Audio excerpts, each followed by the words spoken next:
ẹ máa gbọ́ ní 1963. torí lẹ́yìn èlé báyìí tá a bá tún gbọ́ lẹ́nu ọmọ Yorùbá kan pé Yorùbá kò ṣe é jà fún ilẹ̀ Yorùbá ò ṣe é jà fún Yorùbá ò ṣe é jà fún ilẹ̀ náà máa ṣe. Yorùbá náà ní máa rẹ̀ ṣe ẹ ṣe bàbá wa àgbọ̀ yìí.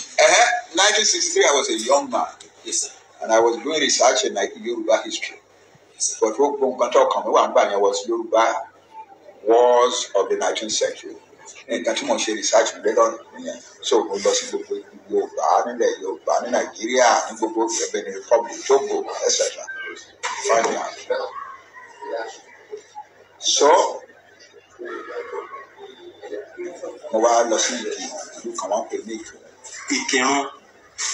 Ìkìrun wà kan náà. Yes, sir. Mo wá lọ interview àwọn chiefs in the palace. Yes, sir. Àwọn chiefs yẹn ló wá sọ fún mi pé ọmọ yìí o ẹjọ́ gbórúkọ bàbá tó jẹ́ ọlọ́ba àgùn ìlú tó jẹ́ ọba àgùn ìjọ gbórúkọ wọn ni kò jìnnà sí Ìkìrun bíi lọ síbẹ̀ wà ní bàbá náà. He is the ruler of that town. Yes, sir.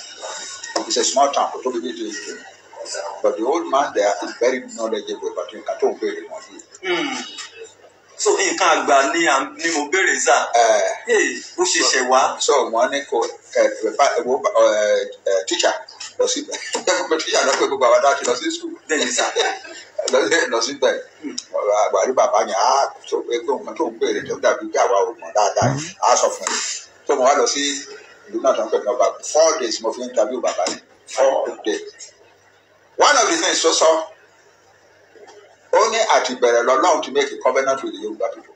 Okay. Yeah.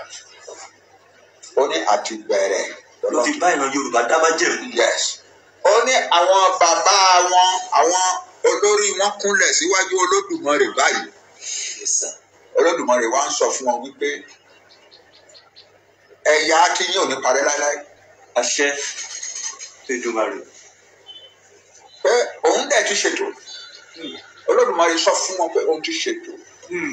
Pé tó bá di wípé ẹ̀ ń lọlẹ̀ ẹ gbàgbéra ẹ̀ ń sùn. Tó bá di wípé ẹ̀ ń lọlẹ̀ èèyàn kan wá sáàárín yín láti wá enlighten yín láti gbé yín padà sókè ibi tẹ́ ti wá. Òkè lẹ belong sí òkè ní Yorùbá belong sí among humanity. Tó bá di wípé ẹ̀ ń lọlẹ̀ èèyàn kan dìde á wá gbé yín padà síbi tẹ́ belong sí. Bàbá wa á lọlẹ̀ ó kọjá bẹ́ẹ̀. Ọlọ́run gbé ẹ̀yin àti bàbá ṣe sí. So ó ní Ọlọ́run sọ Olódùmarè sọ fún wọn wípé àwọn tí òun line up yẹn ká wá máa wádé kọ̀ọ̀kan nígbà tẹ́ bá fẹ́ di pé ẹ lọlẹ̀ ẹ ṣe kíní kan yẹn wọ́n tò títí the end of the world ni o. Kò sí dọ́tí line yẹn máa break. Kò sí dọ́tí Yorùbá máa wà ní trouble tán rí ẹni tán ní lẹ́yìn ọmọ Yorùbá kan tó máa dìde. Kò sí ara àwọn tó ṣe tó ń rán nìyẹn o.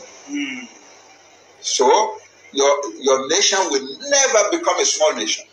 Your nation will never become a subdued nation.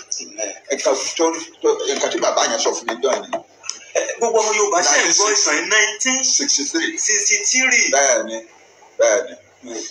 March 1963. My God. Ọjọ́ mẹ́rin náà fi ṣe interview. Yes. Fún àwọn. Nǹkan mìíràn tó sọ fún mi ó pọ̀ rẹpẹtẹ but eléyìí ó yẹ kí gbogbo Yorùbá gbọ́. Pé Ọlọ́run ti tó àwọn kan sílẹ̀ tó jẹ́ pé nígbà tí ó bá dàbí pé Yorùbá ń sùn lọ wọ́n ń sùn wọ́n ń gbàgbéra wọ́n ń lọlẹ̀ àṣọ èèyàn kan wá ló máa ẹyẹ sùn jíná sùn ẹyẹ sùn ẹbìdè kẹ padà belong síbi tẹ́ wà ibi tí Ọlọ́run fún yín mú yín só gbàgbé eléyẹ padà síbẹ̀. Ṣé bàbá wa. So kéèyàn kan máa sọ pé Yorùbá ò unite. Ní ìlú téèyàn lẹ́yìn Ìkìrun náà lọ ìlú yẹn. Ní ìlú yẹn kékeré ọba àgùn lórúkọ ìlú yẹn. Ọba àgùn lórúkọ ọlọ́ba àgùn lórúkọ ní bàbá ti lọ bá wa ṣe. Bàbá yẹn jẹ́ Adékánṣọ́lá. Adékánṣọ́lá. The ọlọ́ba àgùn of ọba àgùn. Ní 1963. Yes. Ẹ ṣeun sá. Wọ́n ní bàbá yẹn sọ pé. Yorùbá ò lè dìlú kékeré wọ́n lè parun wọ́n lè dèèyàn kékeré láyé. Tí ó bá tó àkókò tí gbogbo wa ti ń sùn bá ṣe ń sùn Ọlọ́run á gbé àwọn kan dìde tá a bá sì wá dẹjú àárín mú àárín wípé Ọlọ́run ti gbé bàbá wa